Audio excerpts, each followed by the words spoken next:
We have Debbie joining us today. She is known kind of by her clients as Mary Poppins because she flies in and proves everything she can, sings a few songs, and flies away to her next adventure. She also has her book, Delta CX, and her training, Transforming Towards Customer Centricity, that teaches companies how to improve customer satisfaction, predict and mitigate business risk, increase ROI by investing in great customer experiences. She also has other programs that teach non-CX roles about CX, why it's done by specialists, and how to integrate it into teams and processes.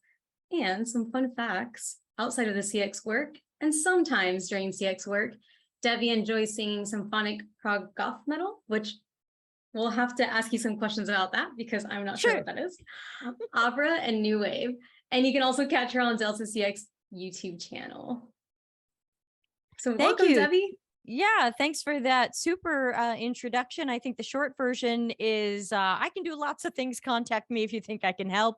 And my background is strategy, research, and design. So I'm usually happy to take questions on any of those. And I've got my watered down fruit juice ready, which means I have bugs flying around me. So I know some people sent in questions ahead of time. Let's have it. Yeah, cool. So we're going to start a little bit about your book. So you wrote Delta CX it was published in 2019. Is that right? Yeah, I was desperately trying to get it ready in time for Big D back in 2019 in Dallas. Nice, very cool. So have you changed your mind on anything or any of the advice or methods you mentioned since it came out? Yeah, there's actually two key things that I've changed on. Thanks for this wonderful question from whoever. Sorry, these are anonymous, but thank you for that. Yeah, there are two key things that I've changed my mind on since Delta CX. One is empathy is important in my personal life, but it's not as important in work. I've stopped saying we need empathy, create empathy, show empathy, have empathy, because I think that our definition of empathy isn't quite right. It's not really empathy anymore. And what is it without action?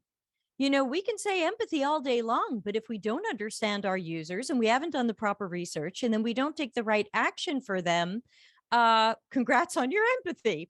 So I've kind of taken empathy off of my list of things we have to have. I will settle for sympathy and action. The other thing that I've changed is I thought that it would be great for team composition to have two what I call architects, which are kind of like designers working together with one researcher. And I know this is very future for peeps, but I believe that the optimal team structure will be two architects or researchers and two architects or designers and three researchers acting as one UX team per project, per agile team, per scrum team. I know some of you are thinking, what? I can't even get on one team. What is Deb talking about with 5 people? I know it's a far off dream, but it should be our goal because I think trying to stretch one jack of all unicorns across everything a team is trying to do is not agile and working against us. So I'm kind of growing my model on what I think the future optimal number of UX peeps to have assigned to a project or a team would be. Cool, very cool. Yeah, so that sounds like a really awesome future state of UX. How far away do you think we are from that? I think it really depends. At my agency, that's what we do. So I think agencies and consultancies probably have more flexibility, you know, when it comes to these types of projects. I think companies are looking more at like, well, what's the difference between putting 2 people on it and 3 people on it? What do you mean 3 researchers? But I think the key takeaway that I would give people is hire for qualified UX professionals until there's no bottleneck. If you have one designer on a project and that designer can't keep up with stuff, you don't have enough designers, or you're not giving that person enough time, or both. And so I think even if you don't necessarily shoot specifically for the number 5, if we keep hiring for where UX is a bottleneck and being blamed and told they're a bad dog for not being agile or fast enough, you'll get to a good number. Got it. No, cool. Perfect. And are you working on any new books? Anything new on the horizon, or what else are you currently working on?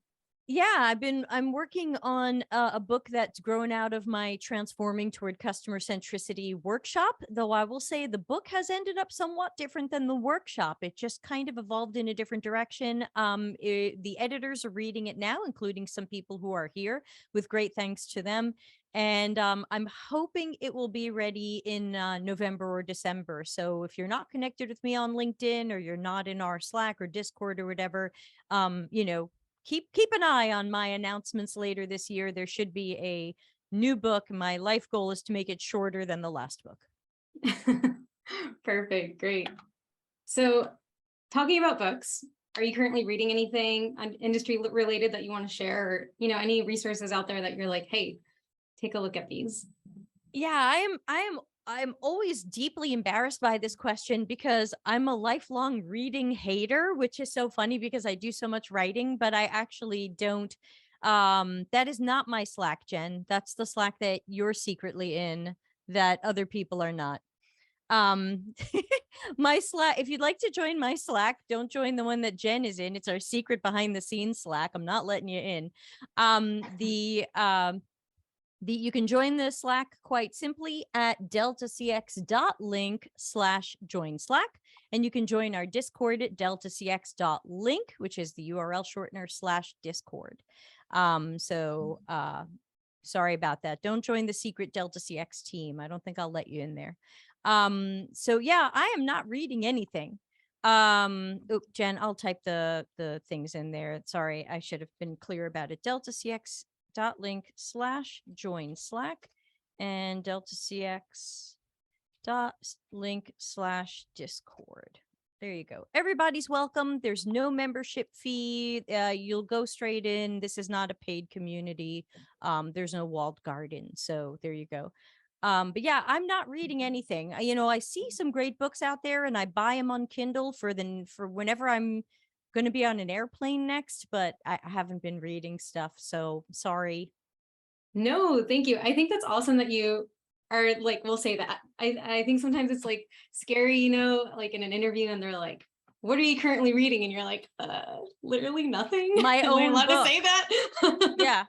My own book for the 9 millionth time. Thank you. Awesome.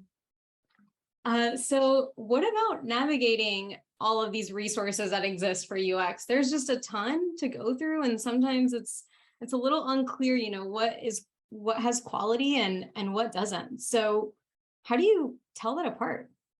Yeah, we've got 2 ways that we advise people over on my YouTube channel to tell these things apart. Number 1 is look up the person who wrote the article or recorded the video or whatever. Sometimes you'll find that they have 10 years working as a UI designer, but they're trying to tell you something about UX research. And I'm just like, no, I want Jen Blatz to tell me about research. I don't want the 10-year UI designer to tell me about research. So number 1, check their background. If they don't have an extensive, somewhat impressive background in the area in which they are advising or discussing, I would probably say it's a potentially, not always, but potentially lower quality content. It's why I don't do any content on physics. My knowledge of physics is limited. The other way that you can tell, and this is where I roll out one of our other models here, and that is we can see the screen. I don't know if you care. That is my meaningful, actionable, helpful model that we roll out all the time during Fridays practicing critical thinking streams on my YouTube channel. And that is, if you read something and it doesn't seem meaningful, doesn't seem helpful, and you have no idea what to do at the end of it, flush it down the toilet. Don't press like, don't comment on it to disagree. That's just going to be clickbait, as we say over on the YouTube channel. So, feel free to avoid it. It could be low quality. A lot of times we see LinkedIn posts that are like, yeah, juniors. Yeah, juniors. Yeah. And then 200 juniors press like, and I'm always like, how is that actionable? What can you do about that? So I think there's a lot of noise out there. And remember, noise makes people money. So you might think, what's the value of putting out crap? Because crap makes money. Let me tell you, I wrote an article on Medium and I turned on the Medium paywall which I just did as an experiment, my article went viral. It got seen almost 40,000 times, and I made over $2,000. Wow. And I did that as an experiment. So I was like, what? And so, and that was just me putting it on my Medium publication, which we call R before D, for research before design. And, Mhm. but now think about something like, UX Planet or some of these other ones that claim to have 400,000 Yeah. subscribers. You can make thousands of dollars writing garbage on Medium, and a lot of these publications will publish anything. They seem to have no standards. So yeah, so go and check out who wrote it. Like, there's a guy who keeps popping up on Medium, and he says this and that about UX, and then you go and check his LinkedIn, and he's a developer, and you're like, why did they publish this? And there's a guy on YouTube who likes to tell you UX is going extinct, and if you're a UI designer, you're already doing UX. And I'm always like, I guess UI designers like to hear this, but go listen to Jen talk about cognitive biases, y'all. Awesome. No, thank you so much. Some really great tips there. Yeah, We're and going to just note, shift I'm gears. not watching Yeah, the chat room. So if something happens in the chat room no that we should worries. know, let Yeah. me know. Okay, thanks. Yeah, for sure. Yeah, we're picking that up too. So thank you for Thanks. commenting. Okay. So we're going to shift gears into a couple maybe company related questions, as this is like Sure. also one of your specialties. So what are your thoughts on kind of UX wanting a seat at the table? That's a common phrase thrown around, right? UX wants a seat at the table. What does that expression even mean to you? Yeah. So as I like to say, hashtag CX is the table, the customer experience, the user experience. I use CX and UX interchangeably. That is the table. And the more we act like we don't have a seat at it, the more we're not going to have a seat at it. Now, that being said, a lot of our co-workers do tend to exclude us, and we take the wrong approach to trying to remedy that. We think that we have to run more workshops, which only teach people that they can do our work with no training and no experience. So that does not increase respect for us. We think we need to run more evangelizing presentations, which nobody wants to go to. And we think we have to talk more about empathy and delight. And the problem is, empathy and delight don't make our company money. So I think if UX wants to have the seat at the table that it should naturally have, we've got to just tie what we're doing to business goals and customer centricity. We have to be able to say, this is why I always say business intelligence, customer intelligence, and risk mitigation. We have to say, the UX process is here as customer intelligence and risk mitigation. We now better understand our customers. We can have a better product market fit. We can save engineering wasted cycles of building because we built a guess and not something we knew people needed and tested to verify that it's the right solution. We are here to save time and money. Sure, we take a little bit of time and money up front, and it's scary to want to spend that time and spend that money, but take a look at the beautiful rainbow of what you're not going to have to deal with later because we released something better the first time. And so there's mountains of stuff there, but I would say the whole seat at the table thing is a little bit misguided, and I think that we just have to be careful, because typically after people say that, they say we have to evangelize UX, and I say, if we were naturally better teammates, if we created better boundaries for who we are and what we do, if we didn't think that we had to dilute what we did by letting everybody pin the tail on it and stab at it, maybe they'd respect us more. But we keep giving up our power. So stop giving up your power. Got it. Yeah. And with that in mind, what does that mean in terms of maybe like the organizational structure of a company? Yeah, so the organizational structure is a mess because people don't understand UX, and you're probably not going to convince them of what it is, though you can try.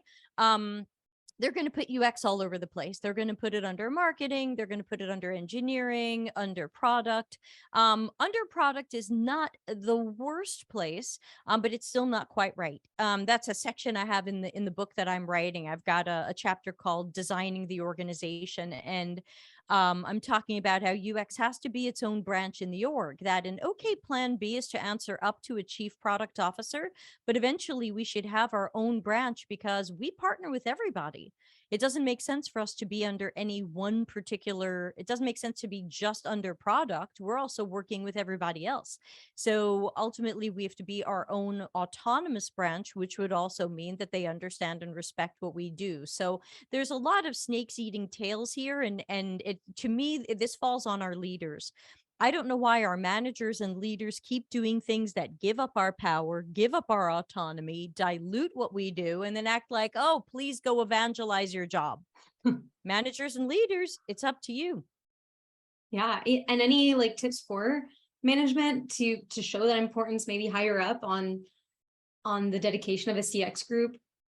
Yeah, well, first of all, you're allowed to say no. Stop saying, I know that in general, UX are kind people, nice people, giving people, open people, empathetic people. But we have to be able to say no. This is a business. This is not, will you please sit with me at lunch and play with me at recess? This is, something's not going right here. I'm in a leadership position. This is not the right way to go. Let me give you the plan for the right way to go. And I think that when we don't have a strong leader there, the leader is just giving up and going, yeah, whatever, let's let product managers run interviews. And I'm on the sidelines screaming, no, that's not the right thing to do. Not only is that not the right thing to do, but that's a junior we didn't hire. So we said we didn't want to bring in a junior or an apprentice because we didn't want to train and support them, but we're going to train and support the product manager. This is just a mountain of poop. Am I allowed to swear on this show? I think you are, Jen. All right, thank you. Beep. Yeah, Jen, get the beep ready. So I don't have a good animation for that. I do not have the mountain of poop animation, but clearly I need one. So again, to me, the leaders have to say no, and when they find that they're not being listened to, yeah, I'll say poop. If they're not being listened to, then they have to find allies. There's got to be an ally somewhere, and maybe that ally is marketing. I know that sounds wacky because we fight with them so much, but marketing is under pressure to meet certain goals and make certain numbers. Maybe we can help them make some of those numbers by improving the product. It's easier to market a better product. Hey, marketing, how can we help you? Hey, sales, how can we help you? And once we can start helping these people and show that the business is making more money because we got involved, stuff's going to change. Got it. Yeah. Oh, great. And so when it comes to research itself, how are you measuring the impact of research? How are anything that you've seen that works best there? Yeah, it's hard because research is so upstream from everything that happens. You know, it's like your doctor's running tests. How do we determine the value of those tests? You know, some of those tests ended up making sense based on what your diagnosis was, and some of those tests ended up being a waste, but we didn't know till later. And it's so hard to prove the value of research. And so the things that I suggest about value for research are two things. Number one would be research has to be more than a TV reporter and say, I heard a thing, I saw a thing, here's a video, now you've seen the thing too. You know, thanks for dropping by and seen. We have to be internal consultants giving advice and suggestions and saying, look, now that we've learned these things and we've learned these pain points or opportunities and we've seen this, here's what I recommend. Go in this direction. Stop doing this thing. Take a second look at this. This could be hurting us. This is risky.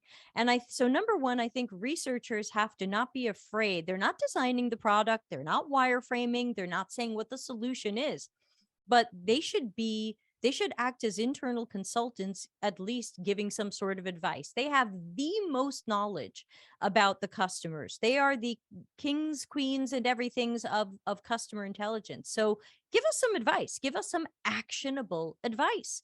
Don't feel like you just have to be the reporter. And oh gosh, now I forgot the second one. The second thing that I usually say for ROI for research. Oh yeah, to me, part of the ROI for research is surprises.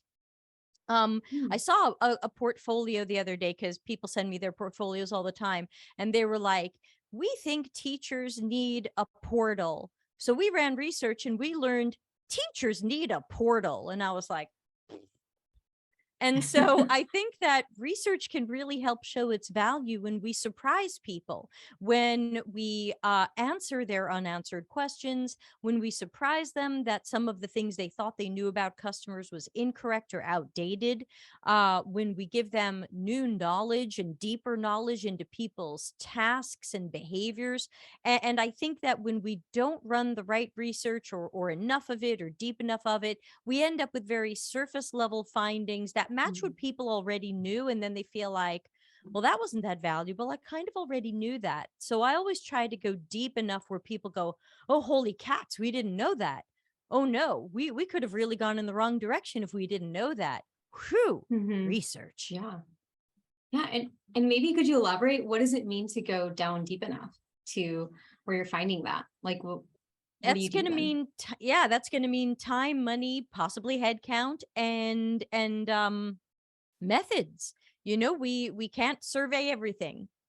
And sometimes the interviews aren't enough. Sometimes we will need to do something more observational, whether that's remote or on site, or as health allows. So I think that we should feel like we can say to our coworkers, I can answer those questions. This is the research plan that will answer those questions. It's going to take 2 of us 4 weeks, but we're going to have all of your questions answered and a whole bunch of other questions that we came up with ourselves that are going to tie into this other future piece of work. And so, yeah, it's going to take a little bit of salesmanship to get the time and the money and things like that. But that's really what it's about. It's about giving people knowledge they didn't have before. It's customer intelligence. Yeah. And how do you get over that hump of like, oh, research takes too long, it's just going to slow us down? Yeah, and when I hear that, if I can't convince that person of that, I take their researcher off the project and I put the researcher on someone who's like, "Oh my God, can I please have a researcher?" Hmm. If someone is not going to appreciate what UX does, I will happily take that person off the project. And I will say, if you don't believe that research is going to give you important knowledge, if you're not going to let it drive the direction of your product strategy and where we go next in prioritization, then I'd rather put that researcher on a project that wants that researcher, because we're understaffed and I've got 5 product managers who are asking me for a researcher. So, do you need some help there? And I've had some weird battles with people. I had one guy this year tell me that we don't need to do usability testing because Apple doesn't do usability testing. And I said, well, that's easily disproven. Let me share my screen and go to LinkedIn and look up UX research jobs for Apple. And let's see if they're looking for people who know how to do usability testing. And then wouldn't you know, usability testing, Apple UX researcher jobs. And I was like, okay, can we stop saying Apple doesn't do this stuff? This is, that was easily, I disproved that in 1 minute. That's foolishness. You have another reason that you want to throw at me that I can take on? So yeah, I mean, the excuses are ridiculous. And whenever people say, well, we just need to get it out there fast and see what people think of it. And I say, that's risky and wasteful, and I'm all for risk documentation. Let's document the risk of bypassing or skimping on research so that we can rush to design something and get it out there to the public when we're a publicly traded company or we're whatever. Let's document the risk and the costs of poor quality. And I think the problem is that there's no accountability at companies anymore. Someone I coached said to me the other day that their manager was going to make a decision to cut or change a lot of the research. And he said to her, well, I'll take responsibility for this. And I said, what does that look like? What does that look like when you already know he's wrong? You already have data that shows he's wrong. What will it look like for him to be responsible for this? UX is going to have to redesign. Engineers are going to have to rebuild. And customer support is going to get tickets and questions about why doesn't this work on my size screen?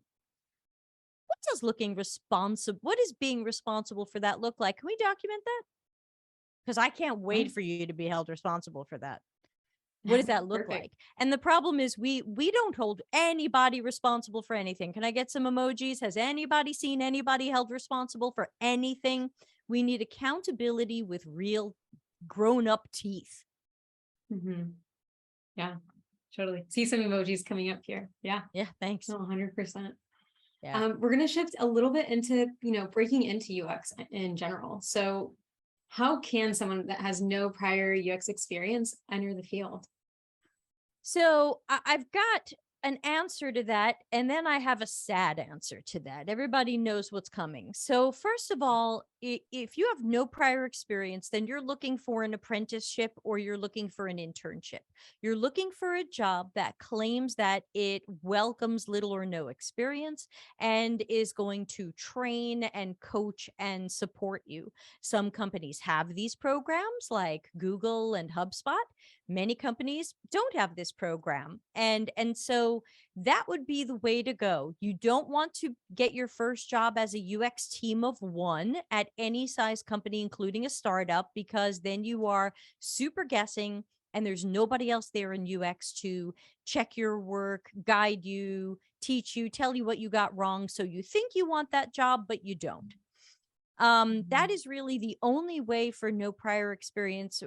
I would say the main way to break in. You can take that job where you're the UX team of one, but again, you might not be happy you did it, and you might show up to my Tuesday YouTube show, which is Deb takes questions for an hour, and you might be asking me how to fix your job.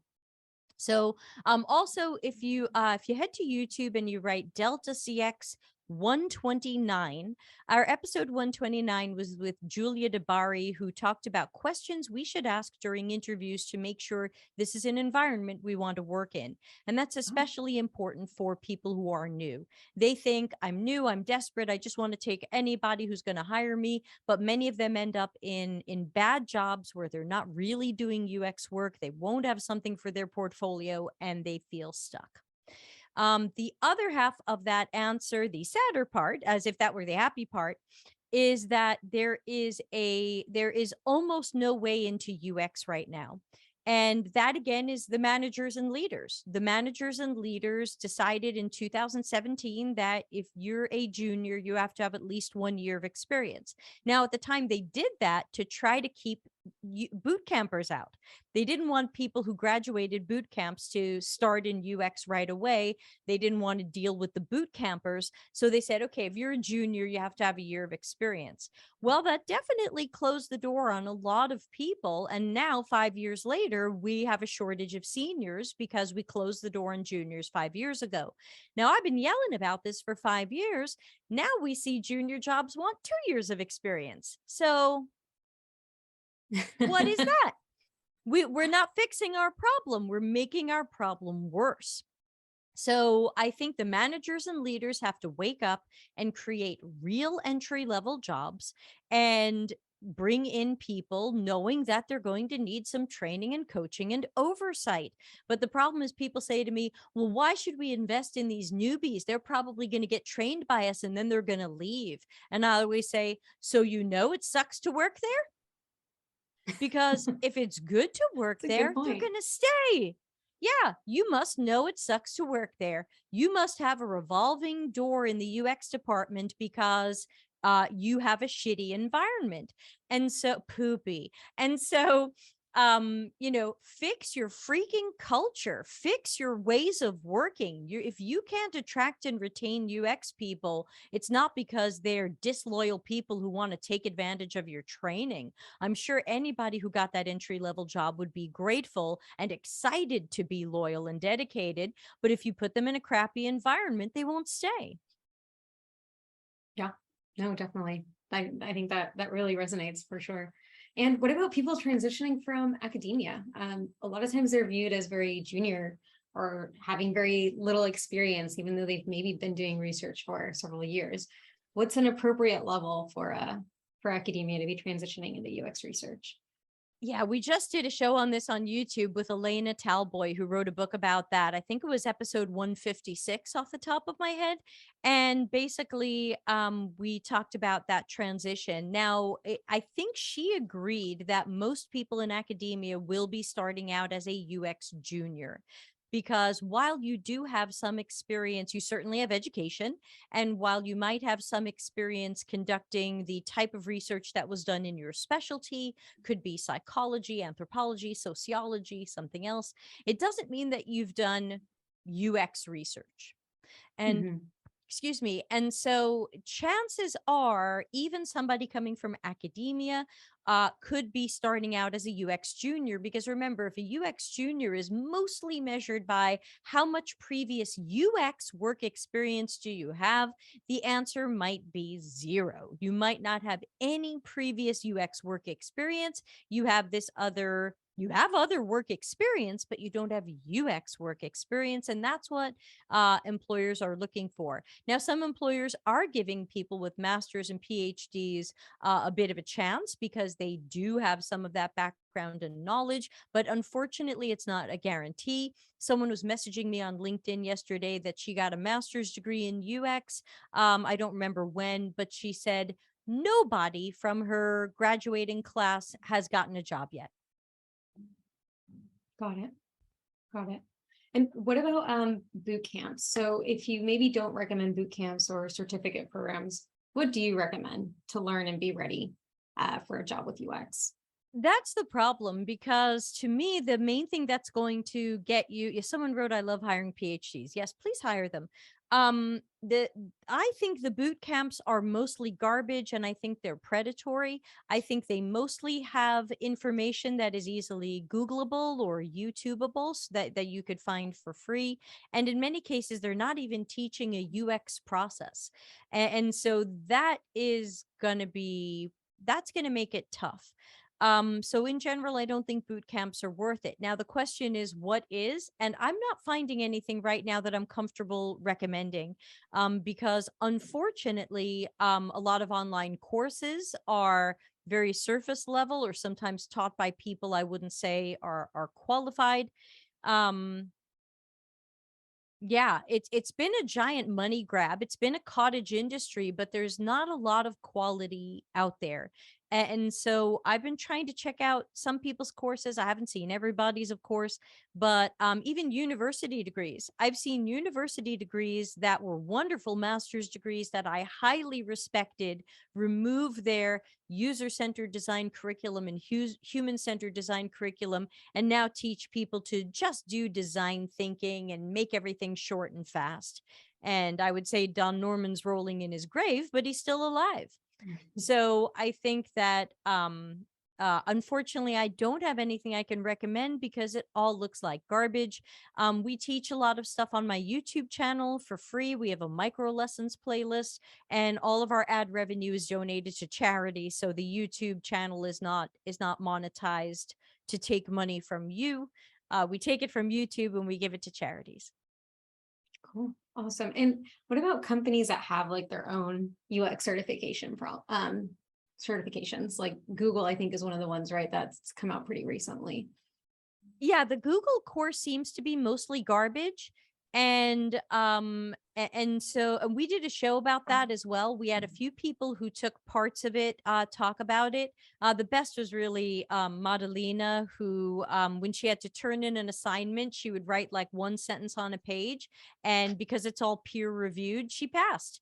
Somebody looked at that and said that was fine. And so the Google course is, I just checked today, there's almost 570,000 people enrolled in it. How many junior jobs do you think there are out there right now? True junior jobs? 13?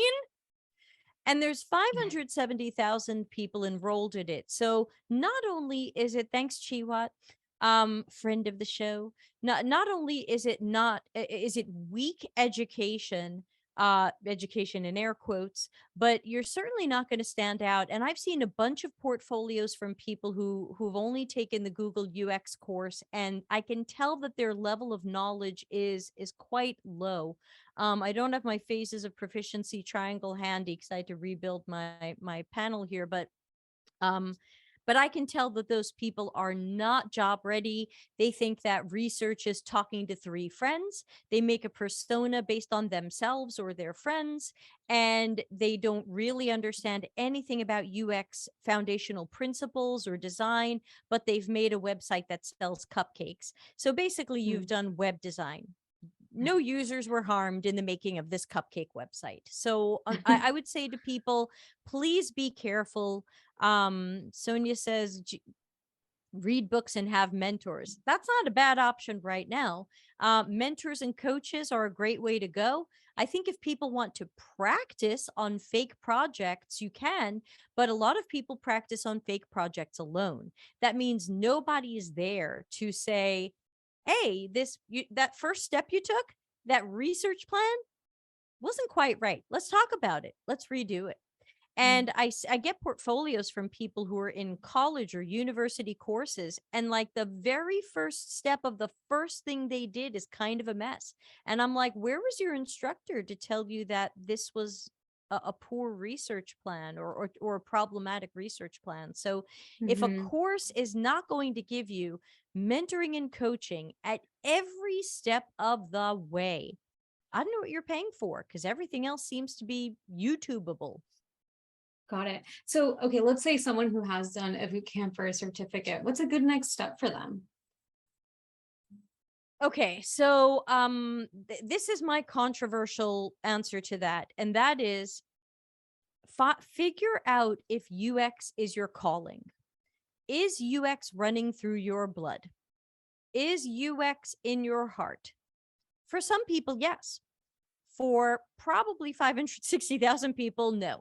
They probably heard that this was a fun, creative job where you can make a lot of money and get a job fast. So most of those aren't true. And so we have to be careful. And I want people to think critically about the sales pitches they've been told and the promises or pseudo promises they've been told. Thing one is, make sure that this is really for you. Maybe you thought it would be fun. It's not fun. Jen, is it fun? Is doing our work fun? Once in a while, right? In a while. Unfortunately, yeah. not that often. Nicole, anybody else? Yeah. And then so it's not always fun. We're sometimes people's enemies because we show up, especially for research, Totally. we show up and go, hey, I've just proven that your idea sucks. And then people are like, we hate you.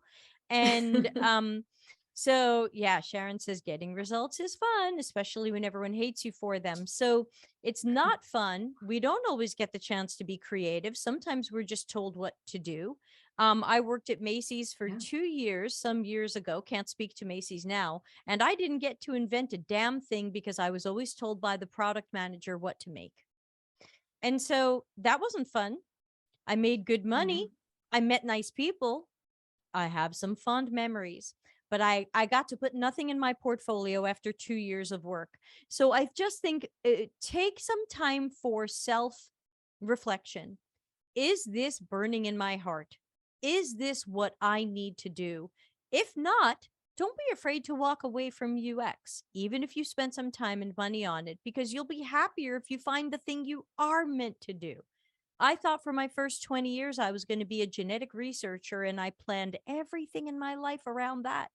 And once I realized I was not going to be a genetic researcher, the world opened up. So you might have thought, hey, I should go into UX. And if UX isn't really right for you, the world's going to open up when you figure out what is. Yeah. Oh, really great advice. Thank you. And so what makes a junior UX researcher kind of stand out from the crowd? What are managers looking for? Yeah, we did a show on what makes portfolios stand out. And oddly enough, knowing what you're doing. There are so many portfolios that I see after people watched a couple of YouTube videos or took the Google course or did some preliminary education, and it looks like those people aren't job ready. I would estimate about 96% of the portfolios that I see are someone who is not ready for their first job. That means if you want to stand out, you'd have to be ready for your first job. You would have to, because Mhm. remember, a lot of jobs, and I think the panel here can possibly agree, a lot of our jobs, we are on that project alone. It's not like in a boot camp when it's like, you and 5 people will do this thing. Mm. You're the only UX person on the project, so they're looking for someone who can do a project alone and run with it. And when I see common mistakes in research planning, research recruiting, research execution, research analysis, personas, I just say, okay, maybe this person will be good at UX someday, but excuse me, if our job needs someone who can jump in now and do the work, uh, it's not this person. So educating and practicing up to the level of decent skill where you're using some science and technique, and starting to think critically. Someone recently showed me what's that pyramid with the levels of education? It's like the bottom of the Oh, pyramid is where you've just memorized stuff, and the top of the pyramid oh, is where I've you seen can that. Oh, actually, do you know yeah. what I'm talking about? Like with the wisdom at the top. Is that? I think I Uh, know what you're. I think I've seen it, but now I'm thinking like of like. yes, thank you, TB. Bloom's taxonomy. Everybody go That's take a right. look Yeah. at Bloom's freaking taxonomy. Google the hell out of that and take a look at that triangle and ask yourself, where am I on this? And usually after Google course and stuff like that, you're at the bottom or second level of what I think is 6 or 7 levels. And people are really looking for someone, even as a junior, who's at level 5, 6, or 7. So I think Bloom's taxonomy will give you a little bit of an idea of why there seems to be a grand canyon between, but I took a course and, here's what I expect you to do. Sorry about the woofing. Perfect. No, no worries. All right. So we're going to move in a little bit into like transitioning for roles and like maybe more career growth. So what skills are important to grow one's career and even move up? Yeah, again, it's the same kind of thing. Like, if we talk about research, research is made up of so many phases. It's not just like, hey, I talked to some people and then I made a cupcake website. So there's really a lot of things that you have to do to be getting research right. And the question is, do you have some sort of skill and proficiency at each of these? And if you Hmm. don't, that's what you've got to work towards right now. Are you good at research planning? Are you good at recruiting? Do you understand who we recruit and why? Do you understand how many we recruit? How do you run the sessions? How is your interviewing or moderation style? What can you improve there? What about your analysis? Things like that. So, I can't say it's just this one thing, if only you were better at that. Because Mhm. that's important. And then you really have to be strategic to work in UX. You have to be able to say, now that we did that research and we learned all those things, here are the pain points, insights, and unmet needs. And here's where we should be going with this. So Mhm. you have to kind of be a bit strategic. So being more strategic is a great place for growth. Better reporting and presenting are important, but I can't get too hung up in people's presentation styles if the core research itself is not being done right. If you're not picking the right methods for the questions we have, I'm less worried about your presentation skills, even if they need help. Like, these are the core things that you need. Yeah, no, definitely. And I've heard you talk about mentors in the past, about having one, especially to review your work. Why is that important? Yeah, because who did you take piano lessons from? You probably took piano lessons from an amazing pianist. You probably did not take piano lessons from someone who just started playing piano 6 months before you. So, in so many things that we do, we turn to experts. We turn to experienced people to guide us and inform us and help us. And so, it's really important to find that person, whether they're a mentor or a coach or paid or unpaid. But just like you want to take piano lessons or karate lessons or tennis lessons or whatever you did, you probably took some lessons in something at some point. Even I took 2 Thai cooking classes. And so, who did I take them from? A Thai person. I did not go cheesy on that one. So I went to the actual Thai person to learn Thai cooking. So I think it's important to be learning from experts. Remember, there's a lot of garbagey content out there that tries to make you think you don't need an expert. I heard one boot camp say that you don't have to learn UX from an expert. It's like tying your shoes. You just have to learn tying your shoes from someone who just Mm. figured out how to tie their shoes. And I was like, wow, that's like some really crappy, messed up logic. So, so a mentor or coach is important because this is an expert person who can look at your work and hopefully quickly recognize what you're doing well, what you're not doing as well, where you might have a skill or knowledge or education gap, and help point you in the right direction to fill that gap. Got it. No, and how do you find that mentor? Is it in the company, outside? Where do you go?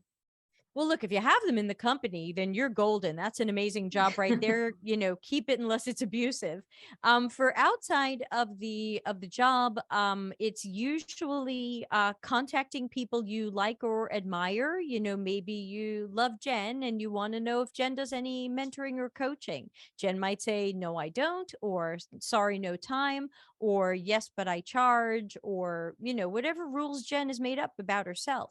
I get a lot of people writing to me saying, "Can you please mentor me for free?" And I have to say no, because I don't have time to mentor everybody who wishes they could get that from me. So that's part of why I started the YouTube channel and the Slack and Discord, Mhm. because it allows me to mass mentor people and at least give them advice. I can't always make time to check their work. That I usually charge for because it takes so much of my time, but at least general advice. We have that, Tuesday, my YouTube Tuesday shows. I take questions live, and then Slack and Discord, people ask questions all the time, so I do my best to Mhm. mass mentor. But I can't say yes to everybody for free. Sure. It would eat up all my time. Definitely. And what about like roles themselves? So, what about specific UX craft roles, interaction designers or researchers versus maybe a more generalist roles? What are your thoughts on that? Pros and cons? Yeah, my thoughts on that is that I tend to not be a fan of the generalist, because I mean, I do research and design, and I don't think of myself as a generalist. I think of myself as having two specialties. And so, Mhm. and obviously, even our specialties are already hybridized. In order to be a researcher, you have to have like 25 different skills all coming together. In order to be a good interaction designer, you have to know information architecture, interaction design. You might need to understand mobile or other technologies. You have to be a prototyper. So our specialized jobs are already a little bit generalisty, T-shaped, or hybridized. So, I am really hesitant to further hybridize them. So it's why I see research, architecture, which is what I call that interaction design, information architecture, prototyping job, and UI or visual design as three completely separate jobs that I really don't want to bring together, because I want to get the Mhm. best visual designer I can, whether or not they're good at research or interaction design. I want the best interaction designer I can find, whether or not they're good at research or visual design. So I definitely see more of those lines, but also because I think these jobs are already hybridized or generalized in some sense. And also, I remind people that you probably shouldn't start as a generalist, because then you're going to end up being surface level person in a broad set of skills. The people who are trying to get their first job and they say, "Yeah, I'm UX, UI, front end development." And then I say, "Great, show me some of your work." Well, if the UI design is poor and they don't understand accessibility, I'm not impressed. If the UX design is poor and they don't understand mobile paradigms and things like that, I'm not impressed. So remember, not everybody claiming to be a generalist or combining these things is genuinely good at it. And I Mhm. didn't start out a researcher and a designer. That's something I grew into over time. I was just a designer. I was just information architecture, interaction design, prototyping. And then I started doing some testing and I started doing some interviewing. And so I ended up growing into that. But I know a lot of jobs think they want the jack of all unicorns, as I call it, but that is a shitty job because it's going to have moving target priorities. You know, hey, where's your UI design? But I'm running some research, but we need the UI design. Okay, I'll do the UI design. Well, hey, where's the interaction design? Well, hold on, I'm on the UI design. So I can't wait until managers and leaders again pull their pants up and fix these shitty jobs. Cool. No, that's a great summary. And you alluded to this earlier in our talk, but what about some red flags? And I've seen you even talk about this in your own LinkedIn profile, like post about like, hey, I saw this manager job and it was actually a one-person team and way underpaid. So what are some of these red flags we should all be looking out for? Yeah, I saw one yesterday that was like VP of design, $70,000 a year. And I was like, what? But sometimes they don't say the salary, so we can't even get into that just yet. But I would say, you know, some people look at UX job descriptions and they assume things that aren't there. First of all, they assume power and autonomy that's not there. I've had people tell me, I'm going to go work at Facebook. And I would say, well, why would you do that? You seem to have ethics. And they would say, no, I'm going to change it. I'm going to go in there and I'm going to change it. It's like newsflash, Facebook does not want to be changed. They're happy being who they are. So you just remember that if a job specifically does, if the description does not say you will have the authority to design our practice, grow our team, change how customer centric we are, rework our processes, change our ways of working, then assume you don't, or ask about it during the interview. Because I have so many people come to me later and send me private messages like, I'm a change agent and they're not letting me make change. And I go, yeah, did you check if they wanted that change? But they hired me. And I go, yeah, but the job description. So be careful about making an assumption there. Be careful about the jack of all unicorns jobs where they have a laundry list of 8 squillion things and then magically the only thing they want to see is a visual design portfolio.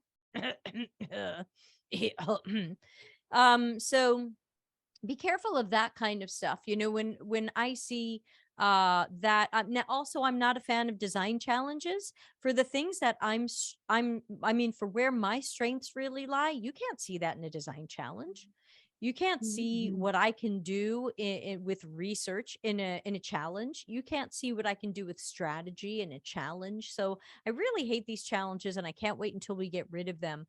But ultimately, the red flags are going to be around setting you up to fail because there are too many jobs, or they are telling you things like, you know, you'll help make the company more customer centric, or my favorite one is um you'll need to come here and evangelize UX. That tells me nobody here gets what you do. You're going to show up and work in a job that nobody understands. Good, go fight for what you do. Who wants that? I want to work at the place that knows what UX is and appreciates it. I don't want to have to show Mhm. up and prove who I am and why I'm there. Sucks. Yeah, no, for sure. For sure. Awesome. So we're going to jump into a little bit of the questions that we got throughout the chat. And I'm going to stop sharing too. Perfect. And so, so one of the questions that we got from the chat was, how would a junior researcher go about using research to make product suggestions?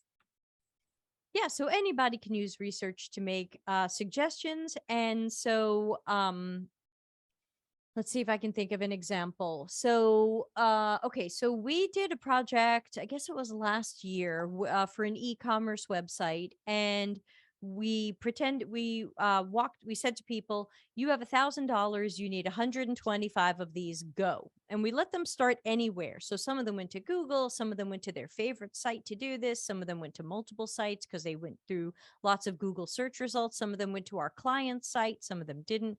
And the first thing we found was that when we told them that, they took out a calculator and they did 1,000 divided by 125. And they said, okay, I have $8 per item. But only one person said, no, wait a minute, I don't have $8 per item. You're going to add tax and shipping and setup fees. I probably have $6 per item. She was the only person who didn't go over budget by the end of the thing. So we're thinking, aha, okay, so there's a knowledge gap here. People don't even understand that there's going to be fees added, and they're going to get their own budgets messed up. And so what we ended up doing, now some people might think, oh, well, just build a calculator into the page. That's not what we did. We built a budgeting tool into the page. We built it so that it says, enter your budget and see how many you can get. And then the system did the math. The system subtracted the shipping and the tax and the setup fees divided by whatever they had. This is custom printing. So it was like how many colors printing and how many sides and what colors. And then it would tell them, oh, for $1,000, you can get 300 of these. Oh, you want them faster? You can get 200 of these. And so like, that's an example of where research didn't say what the exact solution was. We didn't necessarily wireframe that, but we started with, there seems to be a knowledge gap here. People don't understand how much they really have to spend per item, and they're surprised by some of these fees later. How can we fix that? And so a researcher could say, first of all, I suggest that you fix this knowledge gap. I suggest that you have something in the system that's going to take the load off the user, the cognitive load, the confusion, the surprise of the fees added later. What could that be? And maybe the researcher doesn't have an idea, and that's okay. Or maybe the researcher has a good enough relationship with other people where they could say, hey, look, I'm not saying this is the final solution. I'm not going to wireframe anything. But, what if we had some sort of tool that helped people with their budget calculation or something like that? So again, I think that there's opportunities for researchers at any level to be to act more like consultants and not just report, but make some suggestions. And sometimes those will be very high level suggestions of, hey, here's a problem we need to solve, and I think it's an important one. And sometimes they might even have a couple of ideas, but again, they shouldn't get into other people's territory. That's going to cause problems. Got it. Yeah. So we had another question. It's like, we're curious to know where you think UX is going. Well, I've been saying this for 2 years, and I'm going to say it again. I think UX is going in two places at the same time. I think that in many cases, it's going towards production design, where UX is treated as order takers. I've seen researchers treated as order takers. I've seen researchers treated as, hey, we want to research this, so we want you to do this type of survey with these type of questions. Just run that survey for me and tell me how it goes. So I think on the one hand, UX is going more towards order taking and production design, which many of us don't want. Some of us are more comfortable with that. We like to have concrete information. We know we can make stakeholders and managers happy by just doing what they ask for.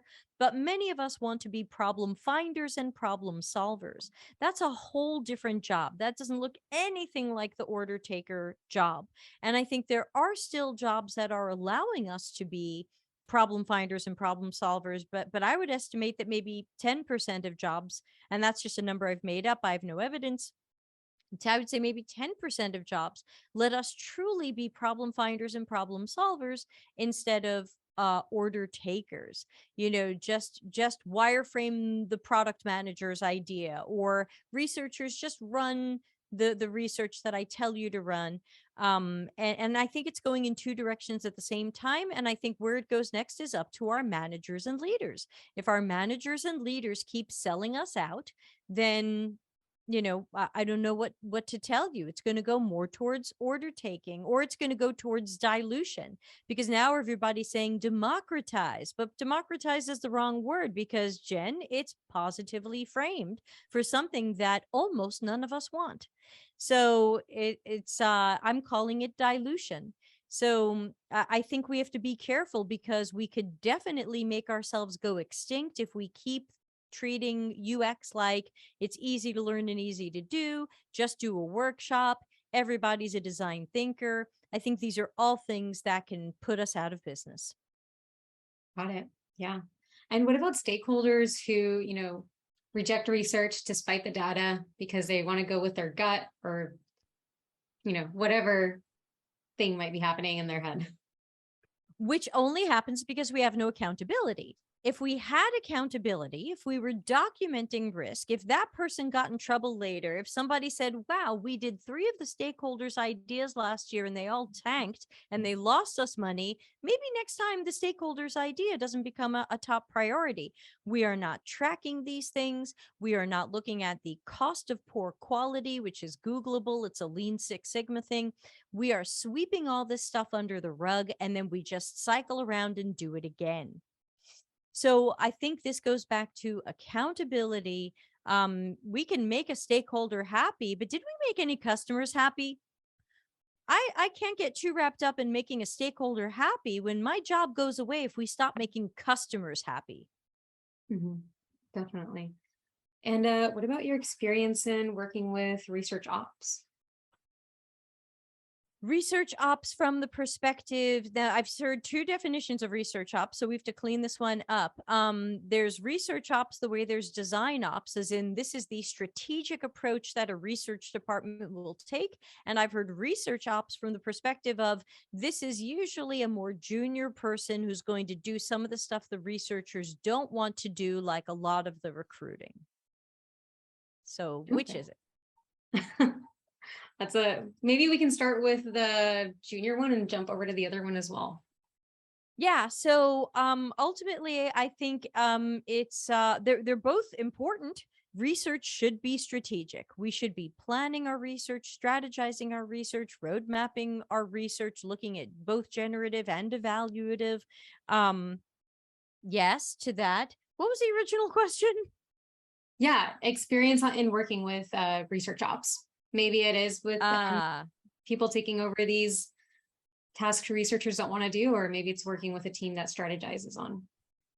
Both. I mean, really, it's great to have both. It's great to have that research ops, or what used to be called, I think, research coordinator. Now the research ops job often looks like somebody who is handling a lot of the recruiting and then handling a lot of the repository stuff, and sometimes other things as well. That's great. It takes some of the stuff off of researchers. Just remember that your research ops person may be someone who dreams of a future in research, and this is their foot in the door. So make sure you are mentoring and coaching them, and not just treating them like your assistant. And then as for the side of having a strategic approach, that once again, that's for our seniors and leads and managers to make sure that we are planning research and planning this stuff early. If you are not part of your company's planning, if you don't get to estimate your own time, managers and leaders have to step in and fix that. If Jen needs 5 weeks to do her project, she shouldn't find out later she's going to get 3 days because that's all the project manager decided she was getting. We have to be part of those conversations, and we have to be able to estimate our own time. And sometimes it will be a negotiation. Jen wants 5 weeks. She might have to settle for 3, but hey, that's 3 more than she probably would have gotten if she hadn't said anything. Yeah, definitely. How about someone breaking into the field at a later stage in life? How do you address ageism? Yeah, so obviously ageism is a real thing, and it's ugly, and it's one of the ones that's harder to see. It's easy when at least I think it can be harder to see. It can sometimes be easier to notice when someone is racist, when someone is homophobic, but sometimes the ageism is really sneaky, and it happens. This all starts at HR. It all starts when someone says to HR, "Get us some of those young people, get us some recent grads, get us someone fresh, hungry. These are all usually code words for young. Fast paced, you'll see in a job description. And I'm always like, please, I can run circles around anybody of any age, at least intellectual circles. And so, this whole, ooh, it's fast paced, boop, bop, beep. I know that they're trying to say, get out of here, Debbie Dinosaur. And so ageism is real. And I think it just has to be brought under that diversity, equity, and inclusion flag. We want we want everybody. We want everybody to come with their full identities, however that identity is expressed. And for some of us, it's going to be we're older and we have some silver hair. And for other people, it's going to be other things. Silver hair inspired by Lori Whitaker, by the way. So because I was dying it before I met her, and then I was like, but you look amazing. I want to look like you. So yeah, I can't fix ageism. I can't fix racism. I can't fix these things that I so desperately would want to fix. But again, it's accountability. If we have that ageist person at our company, are they on a performance improvement plan? Is HR talking to them? What are we doing about that? Or are we just going, oh, Bob's a dick. He's so freaking ageist. He always says this shit to me. So, he's always posting memes about if you remember a floppy disk, it's time for retirement. I worked at a job where people posted ageist memes all the time. If you remember this, you need a coffin. And I was always like, I remember that and you're a dick. Nice. I was there for floppy disks. I was there for 8-track tapes. I'm 50. So what would you say maybe as a reasonable timeline for entry level and junior roles to move up within their company or team, with the assumption that they are continuing their UX education during employment? Is it a year, 2 years, more? Yeah, I find that many companies tend to promote people roughly every 2 years. If you have been, now I've seen companies where people were a junior, senior, mid-level for 5, 6, 8 years. They stayed at the same company. The company was bad at promoting people. They got some cost of living raises, but never got a title raise. So, part of getting a title raise is going to be how your number of years of experience, and some of it is going to be how well you're doing with the work and how you are growing. A good manager and leader will have a competency matrix or something, or some sort of document that you can have that says, this is what we think a junior can do. This is what we think a mid-level can do. This is what we think a senior can do. Here's where you are now.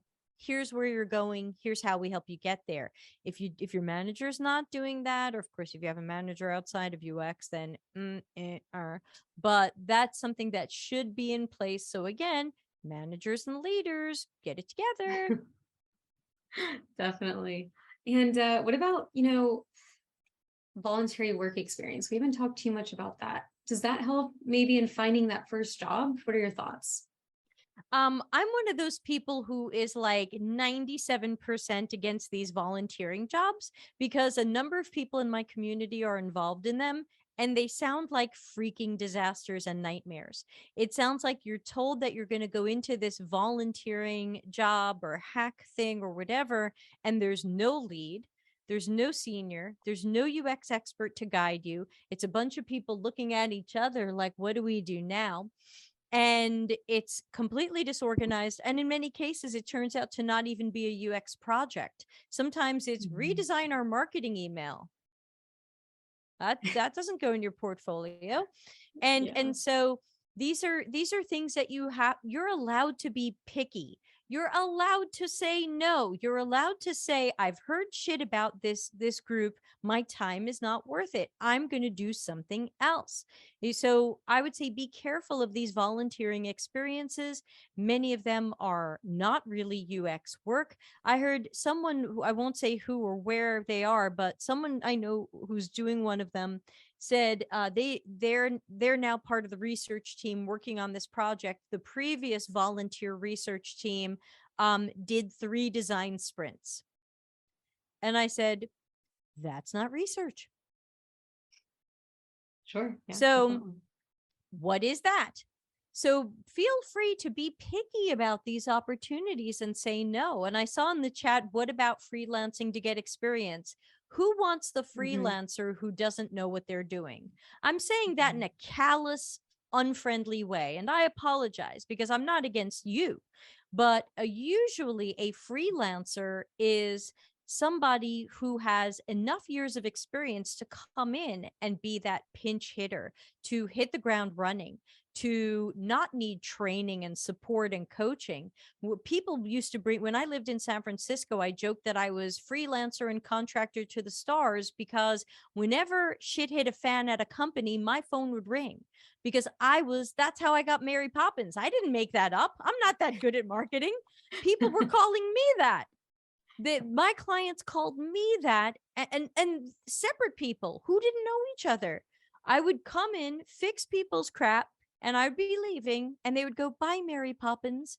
And multiple clients did that. And I was like, crap, I think there's something here. That's the freelancer. That's who we think of as a freelancer. If you go out there as a UX newbie and you say, I'm looking for freelance work, number one, it's probably not going to be UX work. It's going to be web design. They're probably not going to let you do research or testing. It's going to be make us a page, make this page better. Number two, what if you're doing it badly? What if you're doing it wrong? Now you have a real company paying you and they expect results. You're probably guessing. Let's have a chilling moment of silence there. So be careful. So I don't think freelancing is the way to go unless you have that mentor or coach who's going to look over your work and keep you from making mistakes that a paying client would not want you to make. Yeah, this reminds me of something you said earlier about internships and apprenticeships. And I have no data to back this up. It's just something maybe I've noticed is like internships tend to be tied to an organization, like a university or something you have to be signed up for already. So what about people who aren't doing that, but maybe are looking to that internship? And that's really the level they're at. What are your suggestions there? Yeah, the problem is that internships are usually tied to university degrees. You either have to be getting the degree or just graduated from the degree. And if you haven't done that, if you're doing a boot camp or a self-study or online course, you don't qualify. That's why I'm telling managers and leaders they have to create apprenticeships. Hypothetically, anybody would qualify for an apprenticeship. The internships are usually tied to universities, and sometimes companies get money back from the state. Sometimes it's a sneaky financial behind the scenes things like, hey, give some people in this US state, for those of you in the US, give some people in this state some internships, and we'll throw you a little money because you're helping them not be unemployed. So sometimes companies love to open up internships because there's money changing hands behind the scenes that nobody knows about. Yeah, definitely. And a question we had from the chat too is like, how do you go about finding a job where you can solve problems? What are some of those organizations that are interested in hiring people like that? Yeah, and that's why I keep recommending episode 129, which was Julia DeBari's suggestions on questions we should be asking during job interviews. And I think, we can be asking things like, tell me about a time when something we learned in research ended up affecting what we designed. Tell me about, hey, do developers wait for research? Do developers wait for design? There's definitely some questions that we can ask that give us a sense of whether or not UX is given any time to do decent work, or if this is just going to be rush, speed over quality. Let's just guess something fast and get it out there and embarrass ourselves. So I think that you can ask questions during the interview process. Sure, not every company is going to be upfront and honest. I've heard some stories in our community about people who felt lied to later during a job interview. We have one guy who is super sweet and had an amazing interview, loved the company, couldn't wait to work there, sounded like everything was going great. And his first day on the job, job, his boss goes, here, read this book. And it was Lean UX. And he was like, can I quit on my first day? So, so I think that now I can't say, he should have asked that during his interview. He couldn't have known that. I don't blame him at all. But I think there's a lot of questions we can ask during interviews that we don't. Stop asking questions that are only going to have bullshit answers like, what's the work-life balance like? Not going to get an honest answer. How's the culture here? Not going to get an honest answer. Don't bother. You ask, am I expected to answer emails after 5 p.m.? That's your answer to work-life balance. Do I have to answer emails on the weekend? Do I ever have to do work at nights or weekends? These are how many work hours are in a week. That's your answer to work-life balance. But spend your time instead asking about a time when research informed product strategy. If we ain't doing that, we ain't, and I don't say ain't, we're not customer centric if we're not letting good generative research influence product strategy and eventually the design. Awesome. Yeah, no, perfect. So to wrap up, before we go on to our networking breakouts, is there anything that maybe we didn't ask you that you would have liked to have been asked about? Anything you wanted to add? That's a very good researcher final question. You didn't say magic wand. If you had a magic wand, what would you do? No, I also know that any questions people wish they had asked me can be asked in our Slack community or Tuesdays on my show. Like, it's not like this is your last chance to ask me something. So people can certainly, I'm easy to find. You may or may not agree with my answers, but I'm certainly easy to find and my opinion is free. So there you go. People are saying +1 to Danielle. So let's make sure we talk about what Danielle is saying. Oh, yeah. Don't do freelance. Don't do boot camps. Don't volunteer. Don't be a UX team of one. What's left? What's left is actually what we talked about before, which is finding ways to continue upskilling through education, which might still be you can try a boot camp, but good Lord, just Google the stuff. I mean, there's lots of Googleable stuff. There's lots of YouTube videos. There are great books out there. Who's reading the Information Architecture Polar Bear book? Who's reading Abby Covert's books? There are lots of good books that can be read out there. Go Google Darren Hood's list of books. There's no shortage of good books out there.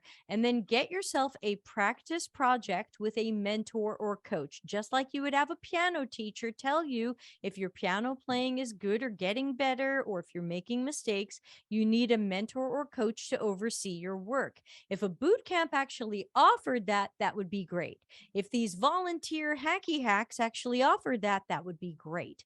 But they don't. Every boot camp says we offer mentoring, and I've seen one where one person in the cohort got help on a monthly call, and maybe next month someone else will get help. That's not going to help you. That if your piano teacher only looked at your playing once a year, it's not going to help you. So I would say, but is self-learning going to be enough to stand out? You're worried too much about standing out. You still don't even have basic proficiency. Too many people are worried about artifacts. They're worried about the portfolio. They're worried about the resume. You don't have the skill yet. I can't even get wrapped up in your portfolio and resume when you still don't really know what you're doing. Take your time and do this in steps. Step 1, learn something. Step 2, try it out. Step 3, get feedback from someone who's good at it to see how you're doing with it and what you can do better. So many people write to me and say, but what about my portfolio? What's it going to look like? What template should I use? I don't care. Do you know what you're doing? If you don't know what you're doing, it doesn't matter if you used Wix or Squarespace or WordPress. Oh, nice. Gary's yelling at me. What are those education options? Linda, ADP list is hit and miss. You have to check these people on LinkedIn to make sure they have a real background on what they're going to talk to you about. ADP list has rejected some very good people and accepts people with 1 year of experience. So be careful. Education options. Gary, books. There's also at least 30 hours of free lessons on my YouTube channel, at least 30 hours of free lessons. And we're adding more all the time. Yeah. I don't know why you're all in a rush to get a job that doesn't exist. Everybody slow down and make sure this is for you. You're going to put in a lot of time and money to all 500,000 of you run at a job that currently doesn't exist. Please, if you need money and you need a job, please go find a job that will pay you money. Don't wait for the UX job. There are people with master's degrees who took 2 years to find a job. There are some of you with PhDs who still can't find a job. If you need money, get the job that will pay you the money right now. I support that. I support you doing whatever you have to do to pay your bills, as long as it's legal.